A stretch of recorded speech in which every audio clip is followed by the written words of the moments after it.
सहनाववतु सहनौ भुनक्तु सह वीर्यं करवावहै तेजस्विनावधीतमस्तु मा विद्विषावहै। ओम शांति शांति शांतिः। गुरुर्ब्रह्मा गुरुर्विष्णु गुरुर्देवो महेश्वरः गुरुदेव परं ब्रह्म तस्मै श्री गुरवे नमः। चिन्मयं व्यापि यत्सर्वं त्रैलोक्यं सचराचरं तत्पदं दर्शितं येन तस्मै श्री गुरवे नमः। तस्मै श्री गुरवे नमः। आता काल आपण बघितलं सूत्र की भक्ती ही फलस्वरूपच आहे, याचा आपण सविस्तर काल चर्चा केली। फलस्वरूप म्हणजे काय, तर एक क्रिया असते आणि त्या क्रियेचं आपल्याला फळ मिळतं। काहीतरी केलं की काहीतरी फळ मिळतं, मग ते चांगलं असो वाईट असो। म्हणजे मग काय, हो बाबा हे कशासाठी करतो, तर काहीतरी मिळवण्यासाठी। उद्योग कशासाठी करतो, पैसे मिळवण्यासाठी। अभ्यास कशासाठी करतो, तर त्याच्यात भरपूर मार्क मिळवण्यासाठी। गायन कशासाठी करतो, उत्तम गाता यावं, मोठा गायक बनण्यासाठी। म्हणजे काहीतरी जी आपण क्रिया करतो, ती क्रिया जी आहे त्याला काहीतरी फळ अपेक्षित आहे आणि त्याला फळ अपेक्षित आहे। म्हणजे क्रिया वेगळी आहे आणि फळ वेगळं आहे। हा महत्त्वाचा मुद्दा आहे ह्याच्यात। क्रिया वेगळी आणि फळ वेगळं आहे। तर भक्तीचं तसं नाही आहे। भक्ती ही परमश्रेष्ठ भक्ती ही काय असते, नाही बास मला बाकी काही नकोच आहे भगवंताशिवाय। भक्ती करायला लागलं की भगवंत मिळालेलाच आहे। ती कशासाठी तरी करायची नाही। समजा तुम्ही कशासाठी तरी भक्ती करत असाल तर ती परमभक्ती नाहीच आहे। ती आपली खोटी खोटी भक्ती, कामना पूर्ण करण्यासाठी भक्ती, कामनापूर्तीसाठी भक्ती। परंतु परमभक्ती काय आहे, तर ज्याच्यात कशाचीही अपेक्षा नाही आहे आपल्याला। भक्ती मात्र करायला लागल्याबरोबर काय होतं की ताबडतोबच ईश्वर भेटलेलाच असतो। इकडे सुरुवात केली की तिकडे डोळे मिटले की लगेच आपण ईश्वराशी एकरूप झालेलंच असतो। त्यातलं काही कोणी प्रश्न विचारले तर आपल्याला सांगता येत नाही। एकरूप होणं म्हणजे काय, शब्दात नाही सांगता येणार। आणि याला म्हटलेलं आहे भक्ती फलस्वरूपच आहे। एक भक्तीची काहीतरी क्रिया वेगळी आहे। जसं आपण आता प्राणायाम करतो मी, आणि मग भक्ती माझी सुरू होईल, मग मला देव भेटेल थोड्या वेळाने, असं काही नाही आहे भक्तीमध्ये। भक्तीमध्ये आपल्या मनात जर परमभाव निर्माण झाला ईश्वराबद्दल आणि त्या परमभावाने ईश्वराला आर्तस्वरात हाक मारली आपण, तर ताबडतोब आपण ईश्वराशी मुळे एकरूप, स्वतःचं काही अस्तित्व वेगळं राहतच नाही आपलं। याला म्हणतात भक्ती हे कर्म नसून त्याच्यापासून काही वेगळं फळ मिळणार आहे असं नाही। भक्ती हे स्वतःच फळ आहे, कर्म नाहीच आहे त्याच्यात काही। आणि आता काल हे सूत्र पाहिल्यावर त्याला पुरेशी पुष्टी देणारं, त्याच मार्गाने जाणारं आता पुढचं एक सूत्र आपण पाहू।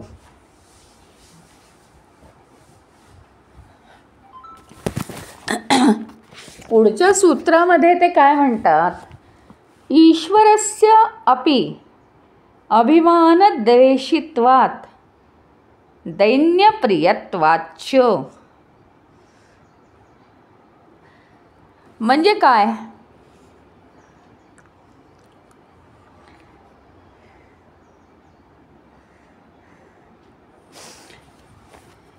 की कसं असतं आता बाकीच्या मार्गांमध्ये बघा ना तुम्ही, कर्ममार्ग हां, किंवा अजून कोणता मार्ग,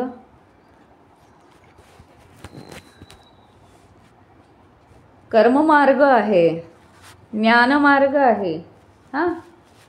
तर इतर मार्गांमध्ये होतं काय माहिती का, की आपल्याला आहे ना थोडं काही साध्य केलं आपण की एक अहंकार होतोच, म्हणजे माणसाला अहंकार निर्माणच होतो की मी आता छान कर्म करायला लागलो आहे, मी आता निष्काम कर्म करायला शिकलो आहे, आता अजिबात माझ्या मनात कुठल्या हे नसतं, म्हणजे इच्छा नसते, नुसतं कर्म करतो आणि सोडून देतो, आता मी इतरांच्या खूप पुढे आहे, आता मला जमायला लागलं आहे, असा वगैरे अहंकार निर्माण होऊ शकतो. किंवा मी साधनेत आता श्रेष्ठ झालो आहे, मला साधना उत्तम जमते, साधनेपर्यंत मी पोहोचलो, म्हणजे काय पुष्कळ काही मिळवलं आहे मी, असं जेव्हा अगदी जरी कितीही तर सात्विक विचार असला तरीसुद्धा तिथे अहंकार किंचित जरी डोकावला तरी आपण ईश्वरी भावापासून दूर जातो. ईश्वरी भाव आपल्या मनामध्ये राहत नाही, आपण ईश्वरी भावापासून दूर जातो. त्याच्यामुळे इतर मार्गांमध्ये काय आहे, योगमार्ग म्हणा, कर्ममार्ग म्हणा, किंवा ज्ञानमार्गातही आपल्या मनात थोडा थोडा अहंकाराचा भाव डोकावतो. आता तुम्ही म्हणाल हा भक्ती करणारा सुद्धा मनुष्य हा काय आहे, हा सुद्धा मनुष्यच आहे ना, म्हणजे त्याला काय अहंकार नसणार का, असा प्रश्न तुमच्या मनात नक्की येणार, तुमच्या काय माझ्यासुद्धा मनात येणार. परंतु त्याचं उत्तर असं आहे की ईश्वराचा अभिमान बाळगणं म्हणजे मला ईश्वर भेटला, हां, ईश्वराचा अभिमान, ईश्वराचा द्वेष, हां, की ईश्वर लक्ष नाही देत, हे सगळं आहे ना, हे याही माणसाला आहेच. पण काय असतं माहिती का, जी परमभक्ती आहे की नाही, त्याची जी परमभक्ती आहे त्याच्यात काय गंमत आहे माहिती का, परमभक्तीमध्ये त्याला काहीच अपेक्षा नसते. परमभक्ती कसलीही त्याला अपेक्षा नाही आहे. आणि दुसरी सगळ्यात महत्त्वाची गोष्ट, या सूत्राचा हा दुसरा जो भाग आहे, दैन्य प्रियत्वाच्य. ईश्वर हा इतका भक्तीचा भुकेला आहे आणि भक्त जो आहे ना, परमभक्त जो आहे ना, त्याला अशा प्रकारचा अनुभव येतो, जबरदस्त अनुभव येतो की सतत ईश्वरच आहे. ईश्वराची अनुभूती त्याला त्याच्या अंतःकरणात सतत येत असते आणि इतकी श्रेष्ठ अनुभूती असते ती, तर तो आहे ना सतत ईश्वरापुढे, ईश्वर चरणांवर नतमस्तक झालेला असतो की ईश्वरा तुझ्याशिवाय काही नाही आहे रे. म्हणजे त्याची अवस्थाच ती होते की ईश्वरा खरोखरीच तुझ्याशिवाय जगात काही नाही आहे आणि हे मी आत्तापर्यंत जाणलं नाही, असं सतत सतत सतत त्याला वाटतं. आपल्या दृष्टीने हे फार हीनपणाचं लक्षण असलं व्यवहाराच्या दृष्टीने, पण त्याची मात्र अवस्था अशी होते. आणि त्याची ही मनाची जी अवस्था आहे ना, काय आहे माहिती का, ॲक्च्युअल हा सगळा भगवंताचा खेळ आहे. ज्यावेळी आपल्याला कधीतरी कशातही, म्हणजे तब्येतीच्या बाबतीत असू दे किंवा इतर व्यवहाराच्या बाबतीत असू दे, अपयश येण्याचा संभव असतो ना. अपयश आल्यामुळे मनाची आपल्या हीनदीन अवस्था जी होते, ती हीनदीन अवस्था भगवंताला फार आवडते. त्याचं कारण आहे, भगवंताला म्हणजे काय, आपण भगवत स्वरूपच आहोत हे थोडंसं आपण समजवून घेतलं पाहिजे. आपण भगवत स्वरूपच आहोत आणि आपल्याला ही हीनदीन अवस्था येणं म्हणजे काय माहिती का, संपूर्ण मन अहंकार विरहित होणं, अशा अवस्था आपल्या जीवनात कधीतरी येतात. आणि तेव्हाच तेच म्हणजे आपल्या यशाचं गमक आहे. ती आपल्या यशाची पहिली पायरी आहे. त्यामुळे तेही दिवस आपल्या जीवनात ईश्वरच आणून देतो. पण हे जर सगळं ज्ञान असेल तर एखादा अपयशी मनुष्य, ज्याला अपयश आलेलं आहे, असा मनुष्य ज्यावेळी फ्रस्ट्रेट होतो, नाराज होतो मनातून, त्या क्षणी त्याने हा विचार केला तर तो किती आनंदी होईल की ईश्वर किती परमदयाळू आहे, मला त्यांनी पूर्ण अंतःकरण रिकामं करण्याची संधी दिली आहे आणि इथूनच माझा विकास होणार आहे.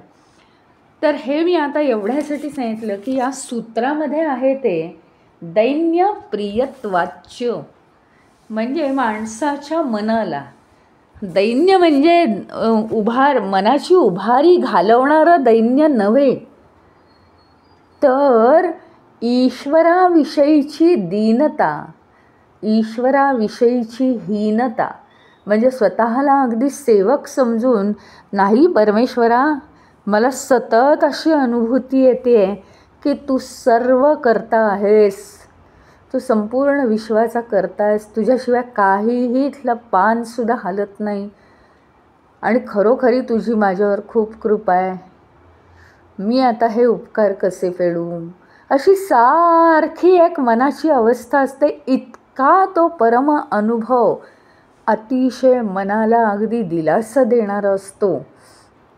त्याच्यामुळे ते काय आहे की ईश्वराला हे दीनता खूप आवडते आणि भक्ताच्या अंतःकरणात, भक्ताच्या हृदयात स्थित होणं, स्थापित होणं त्याला अतिशय आवडतं. खरं तर भक्ताची हीनता हाच ईश्वराचा संयोग आहे, त्याशिवाय ईश्वर मिळूच शकत नाही. दैन्य प्रियत्वाच्य, मानवाच्या मनाला भक्तीमुळे आलेलं हे जे दैन्य आहे, हे भगवंताला अतिशय प्रिय आहे. कारण अंतःकरण सतत रिक्त रिक्त रिक्त राहतं, अतिशय रिकामं अंतःकरण. अंतःकरण जे भरलेलं असतं ना, मला हे आठवतं आहे, मी हा विचार केला, आता मी असं करणार आहे, आता ते तसं मी होऊ देणार नाही. इथे काय आहे, सगळा मीपणा आहे, सगळा मीपणा आहे. त्याच्यामुळे बाकीच्या गोष्टी अर्ध्या असतील आणि प्रत्येक गोष्टीला जोडलेला जो अहंकार आहे तो मनामध्ये अर्धा असेल, तर सगळा अहंकाराचा, अभिमानाचा जो भाव आहे त्याच्यामुळे ईश्वर दूर राहतो. आणि ही भक्तीची जी दैन्यावस्था आहे, हीन अवस्था आहे, दीन अवस्था आहे ईश्वराशी, ह्याच्यामुळे माणसाचा अहंकार सगळा गेलेला असतो. आणि ईश्वराला ते का आवडतं, अहंकार जाणं आणि ईश्वराकडे मन एकरूप होणं, म्हणजेच ईश्वर हृदयस्थ राहणं, किंवा ईश्वर हृदयातच आहे, तो इकडे तिकडे कुठेही नाही आहे, हे जाणणं म्हणजे परमभक्ती. म्हणजे काय, भक्ती हे कशाचं साधन नाही आहे. साधन म्हणजे काय, ज्याच्या साह्याने आपल्याला काहीतरी मिळवायचं आहे, असं भक्ती हे साधन नाही आहे, तर ते साध्यच आहे. आणि म्हणून त्याला फलस्वरूपात, फलरूपत्वात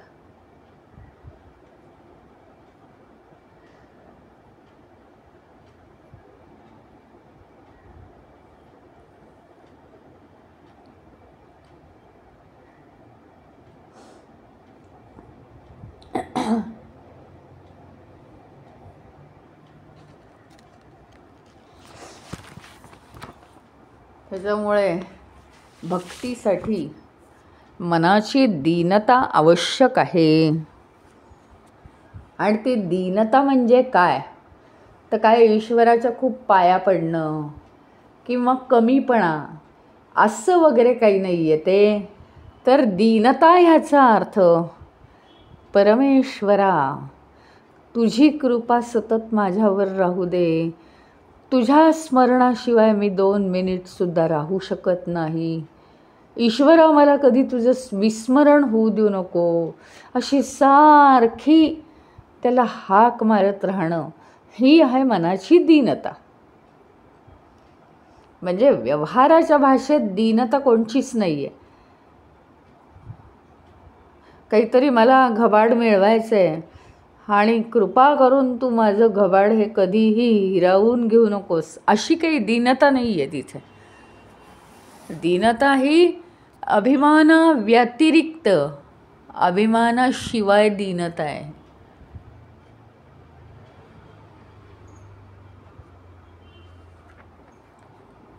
आता इतक्या सूत्रांपर्यंत इथे अध्याय पहिला समाप्त झाला.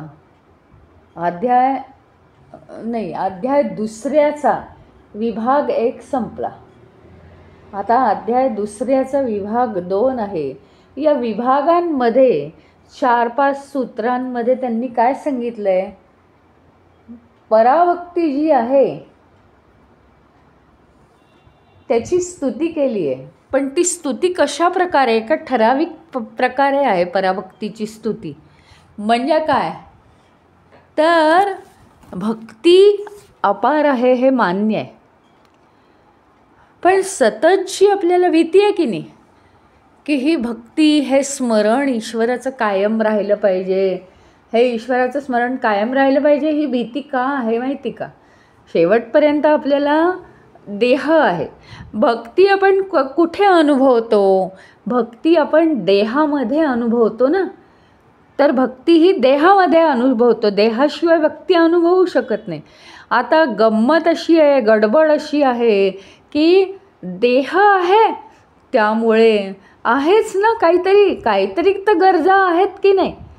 मग गरजा आहेत, गरजा भागवणं आहे. आणि माणसाचं मन आहे, सर्वसामान्य मन आहे, त्यामुळे ते पुन्हा तिथे अभिमान अहंकार निर्माण करतं. म्हणजे भीती ही आहे की भक्ती करताना तर आम्हाला अभिमानाचा लवलेशही नको. आणि सतत म्हणजे आज जर माझी अवस्था अशी असेल की अभिमान नाही, पण माझी अवस्था नारदांसारखी थोडी आहे. नारदांना कधीच अभिमान नव्हता जन्मभर, आणि तरीही त्यांच्या बाबतीत आपण एक गोष्ट ऐकलेलीच आहे भागवतामध्ये वगैरे, की त्यांना अभिमान झाला होता वगैरे. आता ती गोष्ट नको, पण काय आहे की काहीतरी होतं. सर्वसामान्य माणसाचं जे मन आहे ते असं कुठेतरी दुसरीकडे भरकटत जातं. आणि म्हणून भीती आहे की माझी अवस्था अभिमानरहित अवस्था कशी कायम राहील. ह्याच्यासाठी ईश्वराला सतत मागावं लागतं. मग आता त्याच्यावर एक ठोस उपाय काय सांगितला आहे माहिती का? की आता तुम्ही काय करा, भक्ती अगदी तुमची सार्थकी लागली आहे, म्हणजे आता तुम्हाला सध्या तरी अभिमान नाही आहे, पण भीती वाटते की नाही, की अभिमान परत निर्माण झाला तर ही अवस्था जाईल आणि परमेश्वर जो आम्हाला प्राप्त झालेला आहे तर तो आमच्यापासून दूर जाईल. ह्याच्यासाठी एक चांगला उपाय सांगितला आहे की आता ह्याला पूरक असं ज्ञान तुम्ही घ्या. म्हणजे ते ज्ञान क्लिक केलं की त्यावेळी पुन्हा ती भक्ती जागृत होईल. ईश्वराला कसं बघायचं अंतःकरणामध्ये, ते थोडंसं ज्ञानाच्या मार्गाने जा आणि ज्ञानाच्या मार्गाने ही ज्योत तेवत ठेवा. याचा अर्थ असा ह्याचा अर्थ असा अजिबात नाही आहे की भक्ती अपूर्ण आहे. भक्ती ही परिपूर्ण आहे जिथल्या तिथे. पण काय असतं, जीवनात खालीवर काहीतरी होत असतं.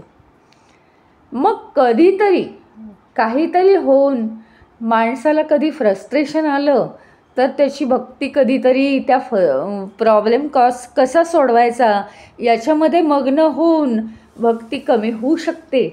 कारण मन हे कधी त्याचा पक्केपणा सांगू शकत नाही. आणि दुसरी गोष्ट म्हणजे त्याला खूप यश मिळालं तरीसुद्धा त्याची भक्ती काय होऊ शकते, कमी होऊच शकते ना. ह्याच्यासाठी काय करायचं, तुम्हाला त्या गोष्टीचं सखोल ज्ञान हवं.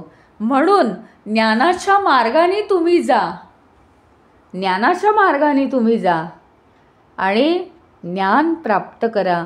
आणि ज्ञानाने भक्तीची ज्योत तेवत ठेवा. म्हणजे काय, एकदम भोळे भाबडेपणाने ती भक्ती साधली आहे ते मान्य आहे. पण भक्ती का साधायची आहे, तर अहंकार निर्माण होऊ नये म्हणून. आणि ज्ञान का साधायचं आहे, तर ईश्वराचं विस्मरण आपल्याला होऊ नये म्हणून. म्हणजे ज्ञानमार्गाने गेलं म्हणजे ध्यान केलं, ईश्वर कसा आठवायचा की तो लगेच आठवेल आपल्याला, कारण भक्ती आहेच परिपूर्ण. आणि तो आठवल्यानंतर भक्तीचा वेस आहेच, पुन्हा ते हे आलंच, हीन दीन होणं पुन्हा आलंच. म्हणजे ही पकड कशी घ्यायची, तर त्याला चावी आहे ज्ञानाची.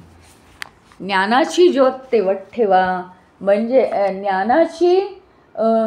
ज्ञानाच्या साह्याने भक्तीची ज्योत तेवत कशी ठेवायची हे आता या 4-5 सूत्रांमध्ये पुढच्या सांगितलं आहे. तस्याहा ज्ञानम एवं साधनाम इति एके. त्याचं ज्ञान म्हणजे काय, त्या पराभक्तीचं जे ज्ञान आहे तेच साधन आहे, असं काही ऋषीमुनी, काही आचार्य सांगतात.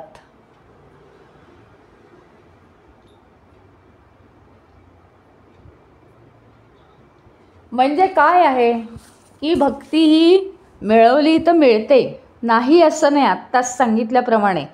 पण काही चढाउतार झाल्यामुळे भक्ती ही कमी जास्त कधीतरी होऊ शकते. मग भक्ती सतत सतत सतत कशामुळे अंकुरते, तर ज्ञानामुळेच भक्तीचा सतत अंकुर फुटू शकतो. आणि त्याच्यामुळेच ती वाढीला लागते.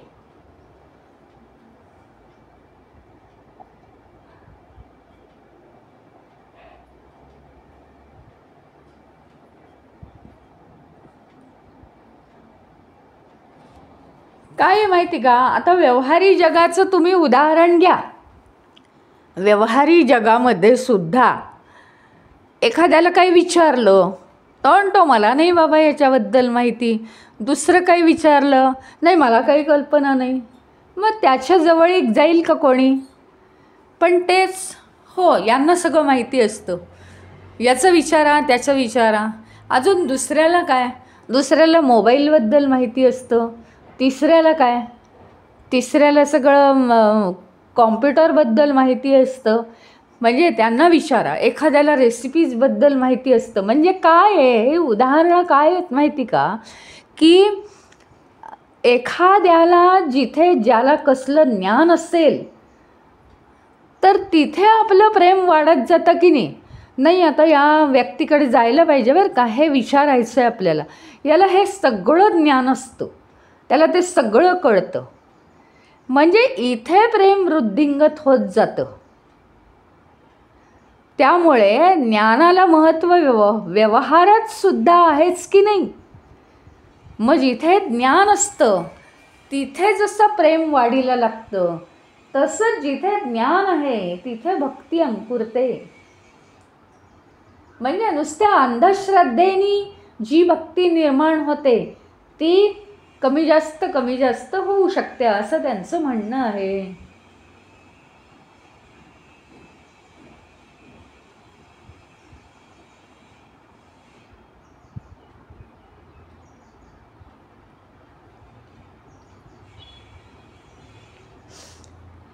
आता काय आहे ज्ञानाचं एक उदाहरण आपण घेतलं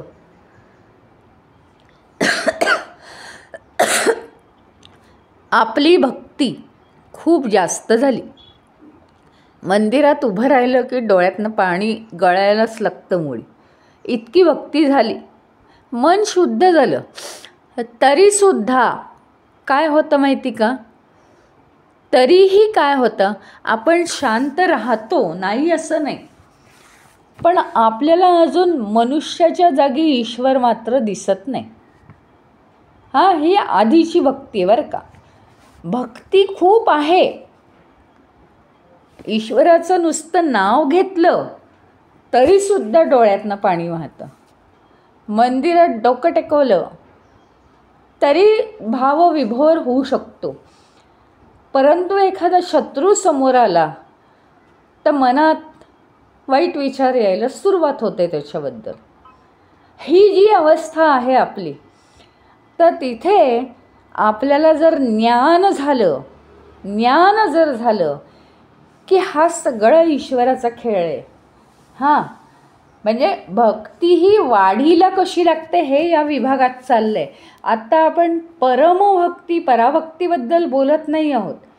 आत्ता या विभागाचं हेडिंग काय आहे की भक्ती ज्ञानाच्या साह्याने भक्तीची ज्योत तेवत ठेवावी. म्हणजे भक्ती ही वाढीला कशी लागते,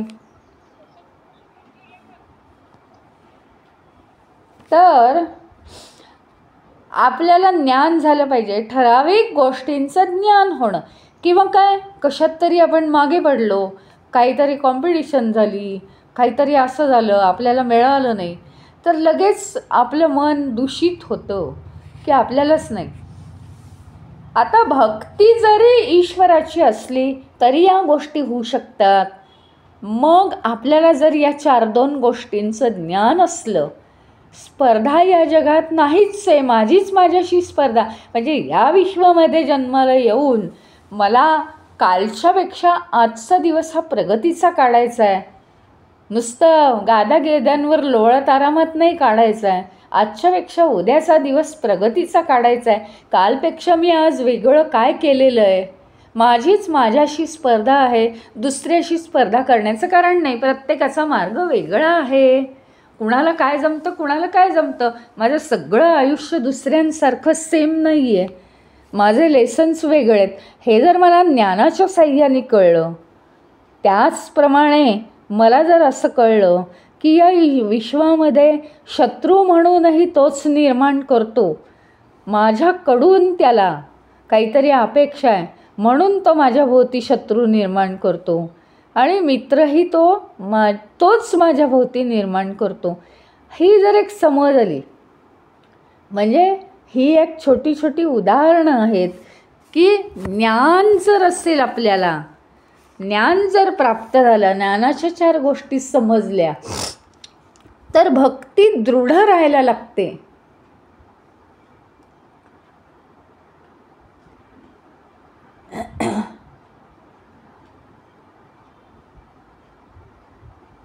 तरीसुद्धा नुसतं भक्ती सोडून कोरडं ज्ञान चालणार नाही.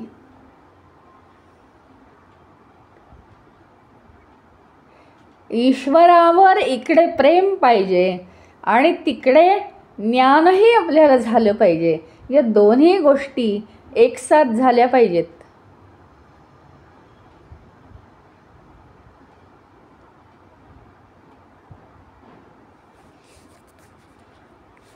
त्यामुळे भक्ती सतत तेवत राहण्यासाठी ज्ञान हे साधन आहे.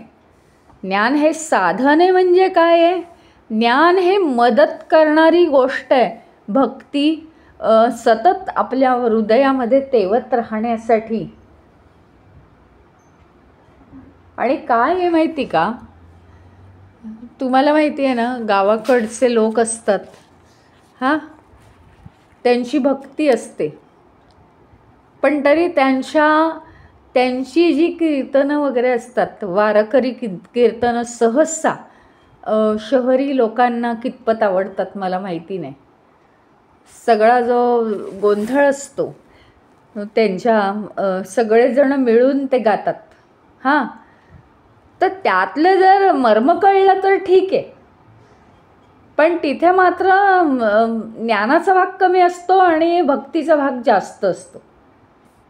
परंतु सर्वसाधारणत जे ज्ञानपूर्ण असलेले लोक आहेत त्यांनी जर भक्ती त्यांच्या हृदयामध्ये प्रकटली तर असं ज्ञानयुक्त भक्ती असलेलं प्रवचन किंवा बोलणं हे जास्त प्रभावशाली ठरतं, किंवा तुमची भक्ती ही समाजामध्ये सुद्धा जास्त प्रभावशाली ठरतेच. पण तरीसुद्धा ईश्वराजवळ सुद्धा ती सर्वात जास्त प्रभावशाली. कारण काय आहे माहिती का? बेसिक कळलेलं आहे आम्हाला, ज्ञानामुळे सगळं बेसिक कळलेलं आहे. इथे काय असतो? नुसताच भोळा भाव असतो, नुसती भक्ती म्हणजे. आणि आत्ताच सांगितल्याप्रमाणे हा भोळा भाव जोपर्यंत आहे तोपर्यंत ठीक आहे, पण एखादी गोष्ट चांगली मिळाली किंवा वाईट मिळाली, मन जरा इकडे तिकडे झालं की हा अभिमान मनातला वाढत जातो आणि हा भोळा भाव कमी होतो. त्याला काहीतरी बेस पाहिजे, म्हणून ज्ञान हवं बेसिकली या माणसाला. आणि ज्ञानयुक्त अशी भक्ती ही ठोस असते, ती कधीही हलणार नाही, ती प्रभावित असते, ती स्थिर असते.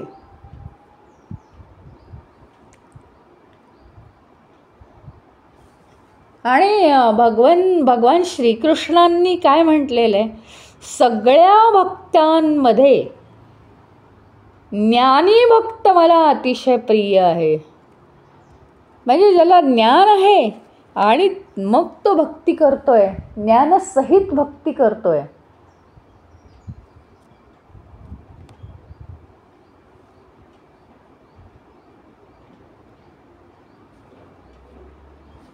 आता बघा ना तुम्ही, म्हणजे तुम्ही म्हणाल अशी काय उदाहरणं नाहीत का?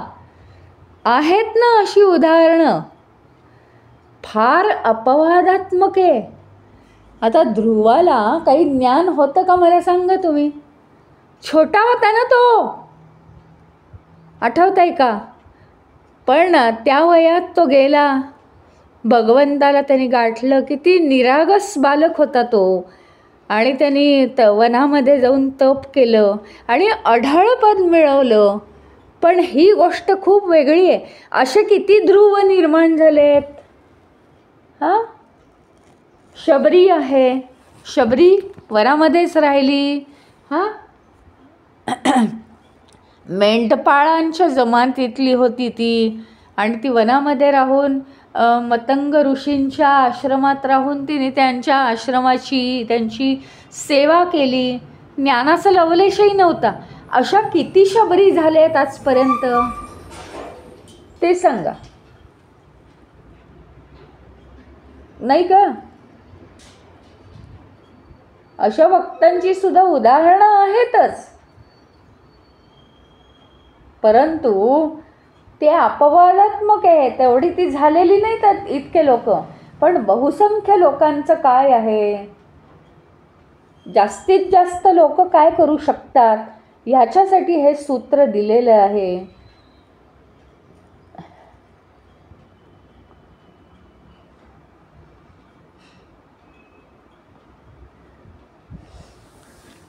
की ज्ञानाशिवाय भक्तीचा काहीही उपयोग नाही. ज्ञानामुळेच केवळ भक्ती कायम राहते आपल्या अंतःकरणात. आता पुढच्या सूत्रात म्हणतायत अन्योन्य आश्रयत्वात, अन्योन्य आश्रयत्वम इति अन्ये. अन्योन्य म्हणजे एकमेकांवर.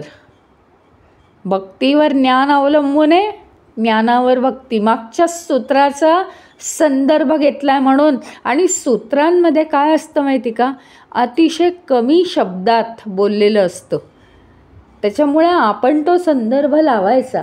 अन्योन्य आश्रयत्वात म्हणजे आत्ता मागच्या सूत्रात सांगितलं आहे की भक्तीची ज्योत ज्ञानाच्या साह्याने तेवत ठेवावी लागते. ज्ञानामुळे मन स्थिर होतं, बुद्धी विवेक करते आणि त्याच्यामुळे मन स्थिर होतं आणि म्हणून ती भक्तीची ज्योत तेवत राहते, कायमस्वरूपी राहते. आता दुसरीही काही मतं नारदजी मांडतायत की एक लक्षात ठेवा की भक्तीमुळे ज्ञान आणि ज्ञानामुळे भक्ती वाढत जाते. ही तर उदाहरणं आपल्यासमोर आहेत. मी कित्येक वेळा सांगितलं आहे. ज्ञानेश्वर माऊली आणि नामदेव, नामदेव आणि ज्ञानदेव म्हणजे प्रत्यक्ष विठोबानी येऊनच दोघांना सांगितलं. नामदेव अतिशय भक्तीमध्ये एकरूप झाला होता. विठ्ठलाच्या भक्तीमध्ये नामदेव अतिशय एकरूप झाला होता आणि तो विठ्ठलाशी नेहमी बोलत असे. तर काय झालं की विठ्ठलाने त्याला सांगितलं, एक लक्षात ठेव पण की भक्तीला ज्ञानाची जोड हवी आणि म्हणून तू ज्ञानदेवाकडे जा. आणि ज्ञानदेवांना सुद्धा ही अवस्था आली की त्यांना काय होतं, केवळ ज्ञानच होतं. आपल्याला माहिती आहे ते सगळं कुंडलिनी शक्ती वगैरे जागृत करण्याचं ज्ञान होतं त्यांना. तर भक्ती हा प्रकार कमी का होता त्यांच्याकडे, त्याचं कारण आहे त्यांची श्रद्धा वगैरे होती, निवृत्तीनाथांवर होती श्रद्धा आणि म्हणजे तो काही प्रश्नच येत नाही. कारण ते परंपरागत त्यांचे वडील, त्यांना हे सगळं ज्ञान होतं आणि त्यांच्यापासून ही बालकं जन्माला आलेली आहेत. त्यामुळे तिथे ते ज्ञान होतंच, ओतप्रोत होतं, त्याचा प्रश्नच नाही. परंतु अतिशय अजिबातच काही भक्तीचं लवलेश नव्हता असं नाही, पण भक्ती कमी प्रमाणात होती. तर विठोबानी त्यांना दर्शन देऊन सांगितलं होतं की तुला ज्ञान आहे भरपूर, पण त्याला परिपूर्णत्व येण्यासाठी नामदेवाशी तू जाऊन भेट. नामदेवाची भक्ती अफाट आहे. आणि ज्यावेळी दोघं एकत्र येतात आणि मग तीर्थयात्रा करतात, असाही त्यांच्या जीवनात एक भाग आहे. त्यावेळी प्रत्यक्ष परमेश्वरच, विठू माऊलीच प्रत्यक्ष यांचं ज्ञान त्यांना देते, वाटते आणि त्यांची भक्ती यांना वाटते. असं दोघांमधलं एकमेकांमध्ये ट्रान्सफर करून आणि दोघंही अतिशय आनंदी होतात. म्हणजे ज्ञानाचा आश्रय भक्ती घेते आणि भक्तीचा आश्रय ज्ञान घेतं. ज्ञान परिपूर्ण होण्यासाठी आपल्याला भक्तीची आवश्यकता असते. कोरडं ज्ञान काहीही करत नाही. म्हणजे ज्ञानाच्या जरी कितीही गोष्टी केल्या आपण तरी मला हे समजत नाही आहे अजूनसुद्धा. ज्ञान हे अतिसूक्ष्म आहे, तरीसुद्धा ते काही कळत नाही, समजत नाही. याचा अर्थ काय, ज्ञानाचे शब्द सगळ्यांनाच समजतात, त्यात प्रश्नच नाही आहे. पण ज्ञान समजत नाही याचा अर्थ ज्ञानाचे जे शब्द आहेत ते सखोलतेने आतपर्यंत अंतःकरणात केव्हा शिरतात माहिती आहे का? भक्तीमुळे परमेश्वराची कृपा प्राप्त केली तरच ज्ञानाचे शब्द आपल्याला कळतात. ज्ञानमार्गाने जाणं हे थोडंसं स्वतंत्र असतं आणि स्वतंत्र गेल्यामुळे किंचित 0.001 तरी आपल्यामध्ये अभिमान असतो, जो ईश्वराला अजिबात चालत नाही. हीनत्व आलं पाहिजे. आणि भक्तीमध्ये काय असतं माहिती आहे का? भक्तीमध्ये माणसाला जरी हीनदिनता आली, परिपूर्ण असला तो भक्तीमध्ये, ईश्वराशी एकरूप असला, तरीसुद्धा काहीतरी कमतरता असल्यासारखं त्याला भासतं. त्याचं कारण त्याला ज्ञान नसतं. म्हणून त्याला ज्ञानाची आवश्यकता आहे, ज्ञानाची जोड पाहिजे. ज्ञानामुळे काय होतं, स्थिरता येते जीवनाला. आणि म्हणून अन्योन्य आश्रयत्वात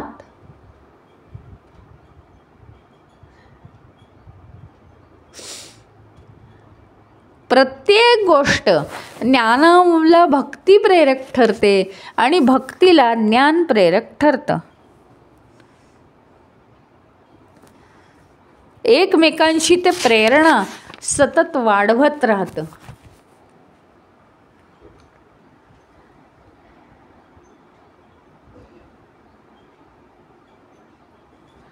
आता बघा ना तुम्ही की आपल्याला एखादी ज्ञान मिळवायचं आहे बरं का, असं नुसतं ते समजणार नाही आपल्याला की भक्तीचा आश्रय ज्ञान घेतं आणि ज्ञानाचा आश्रय भक्ती घेते, म्हणजे दोघंही एकमेकांना मदत करतात, नुसतं शब्दांनी नाही कळतं.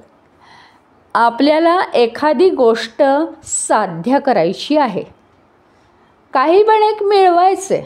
हां, एखादी गोष्ट आपल्याला मिळवायची आहे, तर त्याच्यासाठी काय आहे? हां, त्याच्यासाठी आपल्याला त्या गोष्टीच्या प्रेमातच पडावं लागतं. मिळवणं कठीण आहे. मग आम्ही त्याच्यासाठी कुठेही जाऊ, गावोगाव जाऊ, इकडे जाऊ तिकडे जाऊ, कितीही पैसे खर्च करायची तयारी ठेवू, कितीही वेळ वाया घालवायची तयारी ठेवू, कितीही कष्ट करण्याची तयारी ठेवू, पण आम्ही ती गोष्ट मिळवू. ह्याचा अर्थ काय आहे माहिती का? त्या जी गोष्ट मिळवायची त्याच्यावर आपलं खूप प्रेम आहे. आपल्याला कितीही कष्ट होत, बाकी आपल्याला कुठे पैसा वाया गेलेला चालत नाही, पण अमुक एका गोष्टीवर जी गोष्ट आपल्याला प्राप्त करायची त्याच्यावर पैसा वाया जाणं आपल्याला वाया गेल्यासारखं वाटतच नाही. ह्याचा अर्थ एखादं ज्ञान मिळवायचं असेल तर आपल्याला त्याच्याबद्दल प्रेम वाटावं लागतं की नाही वाटत? आता एक गोष्ट आहे, आपल्याला समजा एक आता नारद भक्ती सूत्र हा विषय जाणून घ्यायचा आहे, तर त्याच्याविषयी म्हणजे हे ज्ञान जाणून घेण्याविषयी आपल्याला प्रेम वाटलं पाहिजे की नाही, तरच आपण रोज 1 तास बसतो आहे. नाही तर आपण बसणारच नाही याच्यासाठी वेळ वाया घालवून. आपल्याला वेळ वाया गेल्यासारखं वाटेल.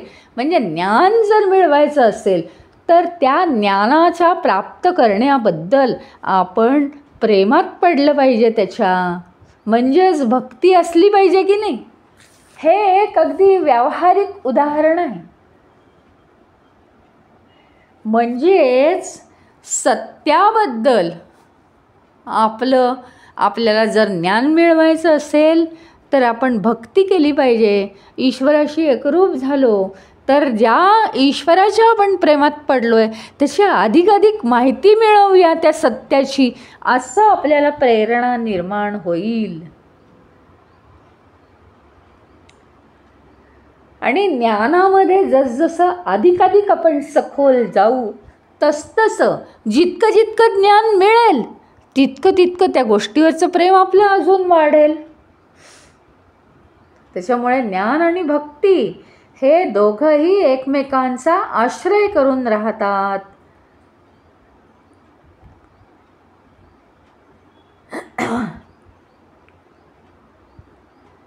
ज्ञान जितकं स्पष्ट होत जाईल तितकी त्याच्याविषयीची भक्ती आपल्या हृदयामध्ये वाढीला लागते, जास्तीत जास्त विस्तार पावते.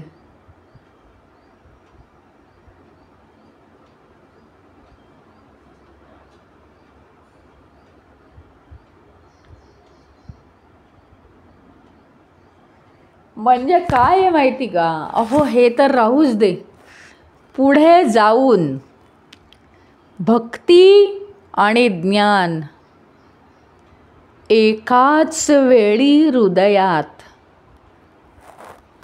एकदम तेजोमय झाले पाहिजेत. एकाच वेळी.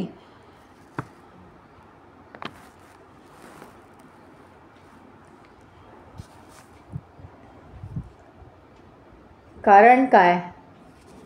ते एकाच वेळी आपल्या हृदयामध्ये उगम पावणं.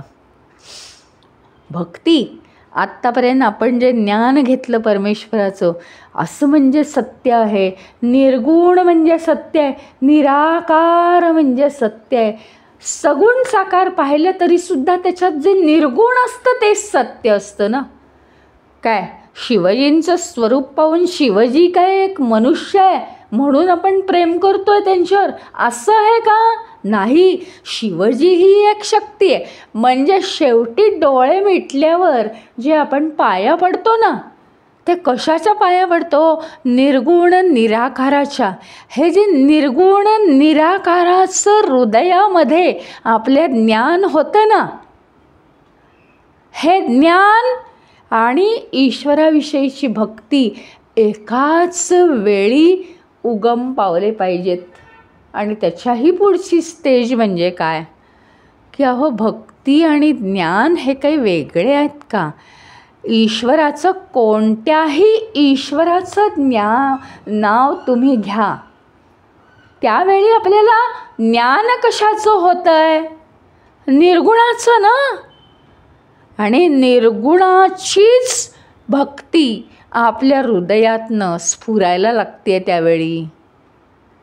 श्रीराम श्रीराम श्रीराम श्रीराम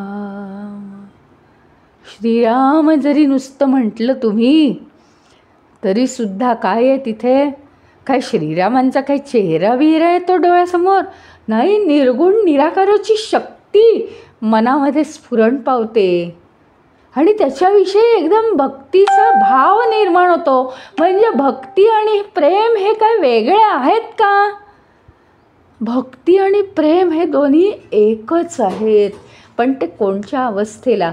म्हणजे मुळात आपण जेव्हा सुरुवात करतो या मार्गाला, त्यावेळी भक्तीही पाहिजे आणि प्रेमही पाहिजे.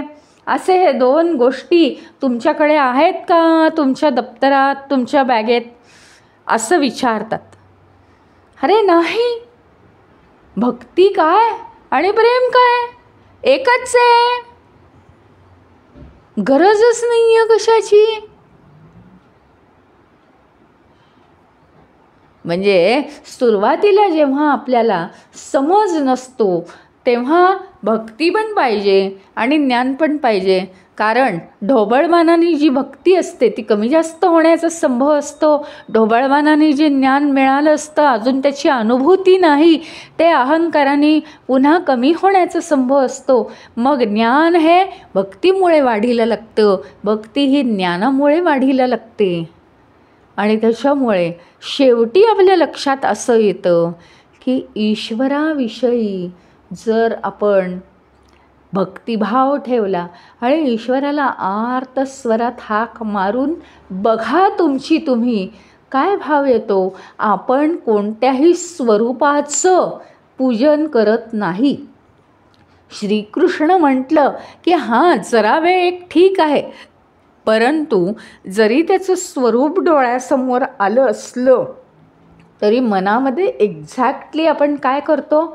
निर्गुण भाव म्हणतो आपण. निर्गुण भावाची आपण पूजा करतो मनामध्ये. निर्गुण भाव. मनामध्ये काय भाव होतो? अरे प्रेम प्रेम म्हटलं, भक्ती भक्ती म्हटलं तरी काय आहे? म्हणजे तो एक भाव आहे ना, आदर भाव आहे, प्रेम भाव आहे, तो भाव असतो. म्हणजे निर्गुण निराकाराचं ज्ञान आणि भक्ती प्रेम हे शेवटी काय आहे? हे एकच आहे. म्हणजे ते काय सुरुवातीला ते दोन्ही हवेत म्हणतो. भक्तीच्या आश्रयाने ज्ञान वाढत जातं, ज्ञानाच्या आश्रयाने भक्ती वाढत जाते. ज्ञानामुळे जरा स्थिरता येते. हां, नवा साधक येतो तिथपर्यंत पोचेपर्यंत ठीक आहे. तो आता या स्टेजला आला आहे, दुसऱ्या स्टेजला आला आहे तो. त्याच्यामुळे काय झालं? त्याला सांगितलं की ज्ञान आणि भक्ती आता तुझ्या हृदयात एकाच वेळी निर्माण झाल्या पाहिजेत बरं का. आता येत आहे का? तो म्हणतो हो, भक्ती आलेली आहे पण अजून ज्ञान नाही आलं. नाही, त्याला सांगतात ज्ञान आणि भक्ती एकाच वेळी उपलब्ध झाले पाहिजेत. तुला ज्ञान आहे ना, सत्यतत्वाचं ज्ञान घेतलं आहेस ना तू. मग ते कसं असतं? निर्गुण निराकार अपरिवर्तनशील असतं ना. म्हणजे प्रत्येक शब्दाचा तो भाव आता मनामध्ये आणायला लागला ज्ञानाचा. आणि त्याच वेळी भक्ती पण आता निर्माण झाली आहे का? ईश्वराबद्दल प्रेमभाव निर्माण झाला आहे का? आता तो तिसऱ्या स्टेजला आला आणि आता ही फायनल स्टेज आहे. आता भक्ती आणि ज्ञान हे वेगळं राहिलंच नाही, तर भक्ती आणि ज्ञान हे दोन वेगळे नाही आहेत. हे आता त्याच्या लक्षात आलं.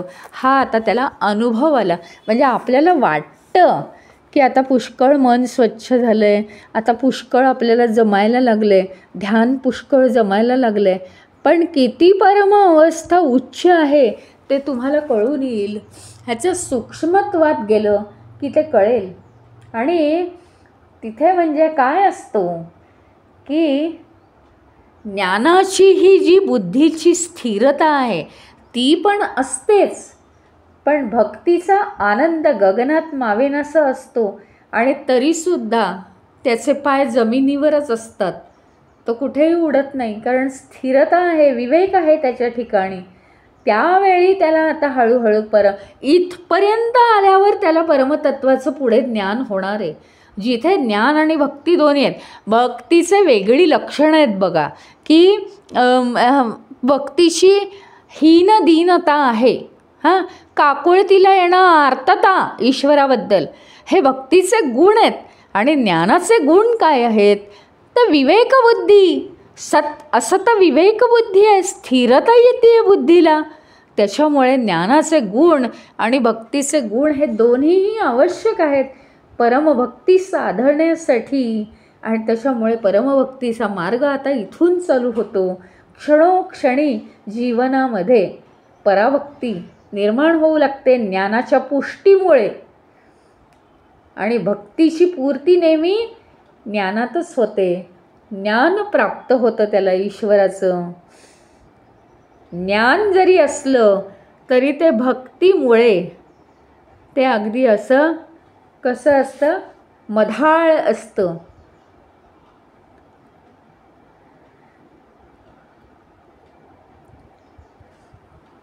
आणि आता या भक्तीबद्दल सनतकुमार काय सांगणार आहेत? सनतकुमारसुद्धा एकदम उच्च ऋषी आहेत, कायम वनामध्ये राहिलेले. ते आता भक्तीबद्दल काय सांगणार आहेत असं त्यांचं मत नारदजींनी ज्या सूत्रात मांडलं आहे ते सूत्र आता आपण उद्या घेऊ.